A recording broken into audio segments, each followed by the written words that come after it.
सामाजिक कार्यातून नेहमीच समाजासाठी धडपडणारे सामाजिक कार्यकर्ता भोलूभाऊ सोमनानी यांच्या वाढदिवसानिमित्त अहेरी येथे सेवा, आनंद आणि उत्साहाने भरलेला भव्य सामाजिक उपक्रम पार पडला। वाढदिवसाचे औचित्य साधून भव्य रक्तदान शिबिर आयोजित करण्यात आले असून अनेक युवकांनी उत्स्फूर्तपणे रक्तदान करून समाजसेवेचा आदर्श घालून दिला। या उपक्रमामुळे अहेरी शहरात सेवाभाव आणि सामाजिक बांधिलकीचे सुंदर चित्र पाहायला मिळाले। या निमित्ताने अहेरी उपजिल्हा रुग्णालयात दाखल असलेल्या रुग्णांना फळं वाटप करून त्यांना आधार आणि दिलासा देण्याचा प्रयत्न करण्यात आला। रुग्णांच्या चेहऱ्यावर उमटलेले समाधान आणि आनंद हेच या उपक्रमाचे खरे यश ठरले।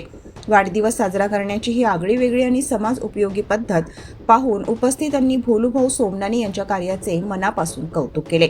या सामाजिक उपक्रमाच्या यशस्वी आयोजनासाठी अखिल भारतीय आदिवासी विकास परिषदेचे अहेरी तालुका अध्यक्ष गुरुभाऊ मडावी, सामाजिक कार्यकर्ते प्रमोद येलमुले, माजी ग्रामपंचायत सदस्य किशोर पेंदाम यांनी पुढाकार घेतला। तसेच अमर सडमेड, करिश्माताई, योगेश मडावी, सतीश मडावी, रोहित आत्राम, राहुल साना, दादाजी मडावी, अमोल पेंदाम, पिंटू सडमेड, दिवाकर शेंडे, रवी येलमुले आणि रितेश सिडाम यांनी सक्रिय सहभाग नोंदवून कार्यक्रम उत्साहात यशस्वी केला। या उपक्रमामुळे समाजात सेवा, सहकार्य आणि परोपकाराची भावना अधिक दृढ होत असल्याची भावना उपस्थितांनी व्यक्त केली। आनंद हागावकर, लोकराज्य टीव्ही न्यूज, जिल्हा गडचिरोली।